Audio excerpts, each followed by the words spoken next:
हर हर महादेव। अध्याय 17 का भाग 10। शिवलिंग को शिव मानकर, अपने को शक्ति रूप समझकर, शक्ति लिंग को देवी और अपने को शिव रूप समझकर, शिवलिंग को नाद रूप और शक्ति को बिंदु रूप मानकर, परस्पर सटे हुए शक्ति लिंग और शिवलिंग के प्रति उप प्रधान और प्रधान की भावना रखते हुए जो शिव और शक्ति का पूजन करता है, वह मूल रूपी भावना करने के कारण शिव रूप ही है। शिव भक्त शिव मंत्र रूप होने के कारण शिव के ही स्वरूप हैं। जो 16 उपचारों से उनकी पूजा करता है, उसे अभीष्ट वस्तु की प्राप्ति होती है, उसे किसी चीज की कमी नहीं होती है। जो शिवलिंगोपासक शिव भक्त की सेवा करके उसे आनंद प्रदान करता है, उसे विद्वान पर भगवान शिव बड़े प्रसन्न होते हैं।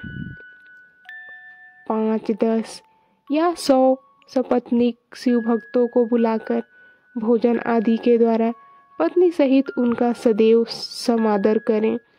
धन में, देह में और मंत्र में शिव भावना रखते हुए उन्हें शिव और शक्ति का स्वरूप जानकर निष्कपट भाव से उनकी पूजा करें। ऐसा करने वाला पुरुष शिव शक्ति स्वरूप होकर इस भूतल पर फिर जन्म नहीं लेता है। शिव भक्त की नाभि के नीचे का भाग ब्रह्म भाग और नाभि से ऊपर कंठ पर्यंत तक का भाग विष्णु भाग और मुख शिवलिंग स्वरूप कहा गया है।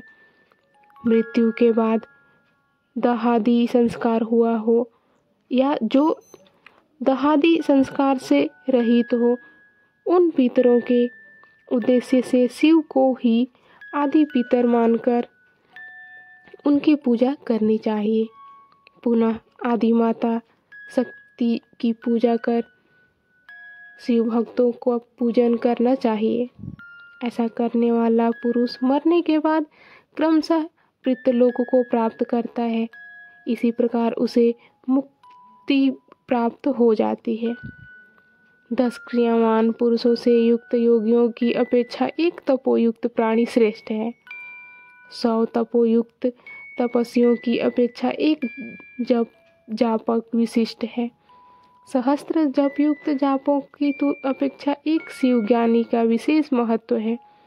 1 लाख शिव ज्ञानियों से शिव का ध्यान करने वाला एक ध्यानी श्रेष्ठ है और करोड़ ध्यानियों की अपेक्षा शिव के लिए एक समाधिष्ठ श्रेष्ठ है। इस प्रकार उत्तरोत्तर वैष्टिक क्रम से की जाने वाली पूजा से प्राप्त फल में भी विशिष्टता आ जाती है, जिसको जानना विद्वानों के लिए भी कठिन है। इस कारण शिव भक्ति की महिमा को कौन मनुष्य जान सकता है। जो मनुष्य शिव शक्ति और शिव भक्ति की पूजा भक्ति पूर्वक करता है, वह शिव स्वरूप होकर सदैव कल्याण को प्राप्त करता है। जो ब्राह्मण इस वेद सम्मत अध्याय को अर्थ सहित पढ़ता है, वह शिव ज्ञानी होकर शिव के साथ आनंद प्राप्त करता है। हे मुनीश्वरों, विद्वान पुरुष को चाहिए कि यह अध्याय वह शिव भक्तों को सुनाए। हे बंधुजनों, ऐसा करने से भगवान शिव की कृपा से उनका अनुग्रह प्राप्त हो जाता है। हर हर महादेव।